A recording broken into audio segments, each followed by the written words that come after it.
Vlora, Berati, Cëriku, Mati dhe Tepelena tashmë kanë kryetarët e rinj të zgjedhur. Gara u fitua bindshëm nga socialistët, duke lënë pas me një diferencë të thellë kandidatët e pavarur që morën mbështetjen e opozitës.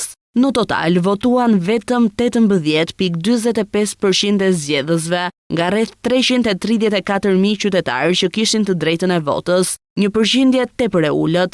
Vlora, që ishte edhe bashkia më e madhe që shkoi në këto zgjedhje, pati përqindjen më të ulët të pjesëmarrjes.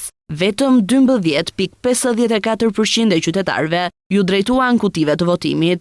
Me 15.672 vota, fituese u shpall Brunilda Mersini, e cila në 11 maj ishte zgjedhur deputete dhe dorëzoi mandatin për të hyrë në zgjedhjet e pjesëshme lokale. Mersini kryesoi garën me një diferencë të thellë përballë kandidatëve të pavarur, Dionis Thota me 2.333 vota dhe Gjergjinika me vetëm 1.975 vota. Në bashkinë e Beratit, Ervin Ceca i Partisë Socialiste fitoi bindshëm me 13.050 vota, ndaj rivali direkt Pavlo Shkarpa që mori 2.607 të tilla. Ceca ishte kryetari komanduar i kësaj bashkie pas dorëheqjes së Ervin Demos. Në Cërik, kandidati socialist Florenc Doka mori 6.201 vota, ndërsa kandidati i pavarur Amalildo Hoxha 1.888. Në garë ishte edhe Eligert Hima nga Shqipëria Bëhet me 1.275 vota. Mati pati përqindjen më të lartë të pjesëmarrësve me 39.23%.